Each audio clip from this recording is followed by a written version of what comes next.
In a recent mastermind group call that I was a part of, one of my fellow investors was talking about how he was looking at a tiny home complex that he was looking to purchase as an investment. And why it was interesting is because when he was looking at this property, it wasn't just the tiny homes that were part of this complex. And they're kind of like a mobile home park almost, with tiny homes instead of mobile homes.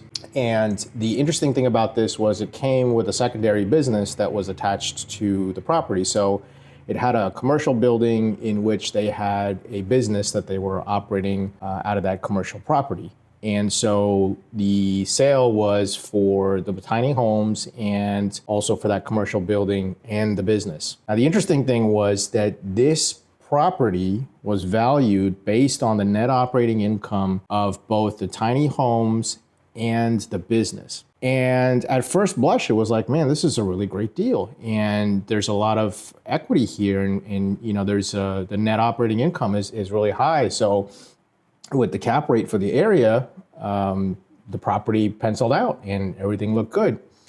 But when we dove into it a little bit deeper, I posed a question. I said, well, what happens if you take the income from that business out of the equation? How does that affect the value of the property if you're not making any income from that business? And now all of a sudden, it's not such a great deal because the business was the one that was primarily driving the income for the land, not the rental of the tiny homes. And they weren't really paying any rent for the commercial building that they were renting or occupying the space. And so really the business was driving the net operating income. So I told this other investor, I said, so basically what they're trying to do is they're trying to offload their problems onto you. And what do I mean by that? Well, if you really think about it, in the business world, most businesses are valued as a equity multiple on the profitability of the business. And most of the times they're going to be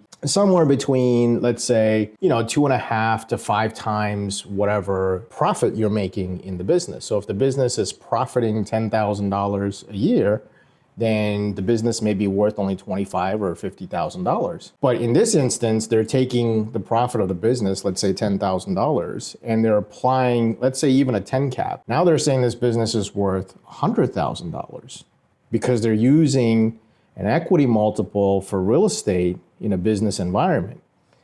And if you really, again, think about it even deeper, what this person was signing up for was a job, because now he's going to have to go and operate this business, manage the employees, worry about customers walking in the door, buying whatever product that they're going to sell to the average public, advertise for that business, and have to deal with all the headaches that that business has. And if you're in real estate, why do you want a business? Whatever that business may be, whether it's a convenience store or whether it's a clothing store or a sandwich shop, you don't want to be in the business of running that business. You want to be a real estate owner. So the more we looked at it and the more questions I asked, the more it was apparent that this wasn't such a great deal. And it occurred to me that there are a lot of people that are evaluating properties based on the income of the business that is run out of that property. And so you have to be careful what you're looking at when it comes to revenue that the asset is generating, the net income that that asset is generating, and whether the asset's generating it or the business is generating it. So for all of you investors out there that are looking at a commercial property that you're going to buy, don't be fooled by the business that's being run out of the property. Make sure that if you're collecting rent from that business, you're using that as your income basis, because that's really what is your income, is the rent, not what the generation, not what the business is generating by way of revenue because of the goods or services that they're selling out of that business.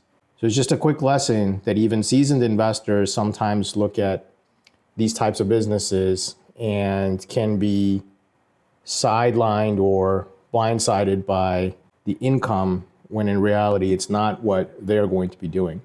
As a bonus note, sometimes the seller will tell you that it's an absentee business. I've been in several businesses before. I've owned all different types of businesses. And the one thing I can tell you from personal experience is there's no such thing as an absentee business. Even in real estate, you have to have a property manager. You still have to manage the property manager, and you can't just be hands off. And that's especially true of a business where you have customers walking in and out of your door every day. There's no way that you can automate that process and make it to where that business runs on its own without your oversight or direct input. You would have to be in a position to employ somebody at a very high salary that you would trust implicitly to do that for you. And at that point, that's going to be a really, really expensive proposition and a really expensive business. So you have to have a lot of income coming in to employ those kinds of people. And the average sandwich shop or 7-Eleven or whatever is not going to generate that kind of a profit for you to have those kinds of employees.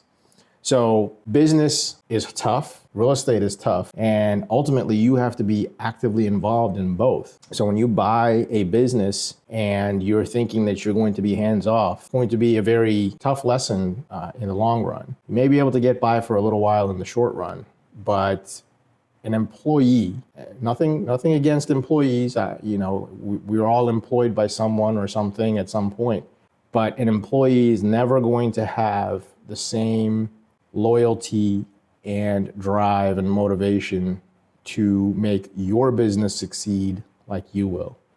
At the end of the day, it's your money, your time, and they can go get a job somewhere else. But if they leave, now you have to fill that hole.